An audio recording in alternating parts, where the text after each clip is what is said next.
de séries télé, pas assez de temps pour les regarder, Tête de série vous aide à trier. Dimanche 24 avril, c'est le retour de Game of Thrones. La série revient pour une saison 6 qui dépasse désormais les romans de George R.R. Martin et qui sera, selon son équipe, plus impressionnante que jamais. Immanquable ou assommant? La réponse avec nos 4 critiques.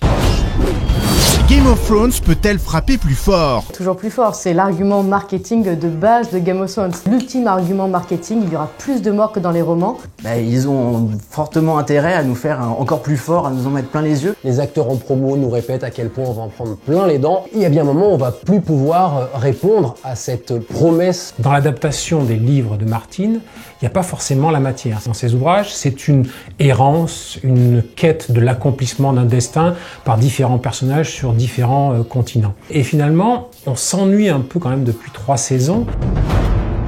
All I think about what was taken from me. Que voudra la série sans Martin? Martin s'est mis en retrait de Game of Thrones, de la série Game of Thrones, parce qu'il lui fallait absolument terminer son 6e tome de la saga de Feu et de Glace. Donc maintenant, il va y avoir une liberté totale par rapport au livre. Donc ils vont pouvoir vraiment adopter la dramaturgie qui est nécessaire et qui leur convient le mieux pour faire la série, tout en gardant les lignes fixées au préalable par l'auteur. Once upon a time, there was a king. Mine de rien, il y a pas mal d'intrigues qui sont déjà données par Martin dans les romans précédents et qu'en plus, il a participé pour aider les scénaristes à avoir une structure plus forte. Les personnages sont là, ce sont ceux de Martin. Puis cette peuplade de personnages absolument tous plus frics les uns que les autres, ou quasiment, puisque c'est toujours les jeunes et les beaux qui disparaissent en premier et les plus intéressants a priori qui restent, devraient être là en saison 6. La mort des personnages ne cache-t-elle pas les faiblesses du scénario?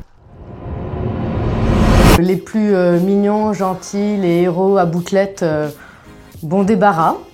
Par contre, si quelqu'un touche à la tête à Tyrion, il aura affaire à un tribunal populaire de fans et présidé par moi-même. Moi, j'aimerais autant qu'on nous promette qu'il va y avoir des vivants et qu'il va se passer des trucs excitants plutôt qu'à chaque fois on nous tienne par la mort de tel ou tel personnage. Moi, ils peuvent me tuer qui ils veulent, tant mieux. J'ai envie de croire qu'il y a des personnages qui sont à l'abri, mais j'ai encore plus envie d'être horrifié et de découvrir qu'ils ont osé tuer un tel ou une telle. Toutes les séries, elles portent en elles le deuil, c'est-à-dire qu'on sait qu'à un moment ou à un autre, elles vont s'arrêter. Donc les personnages auxquels on s'est attaché, ceux qu'on a aimés, vont disparaître, ils vont nous quitter, et donc il faudra que nous-mêmes, on fasse notre deuil par rapport à ces personnages.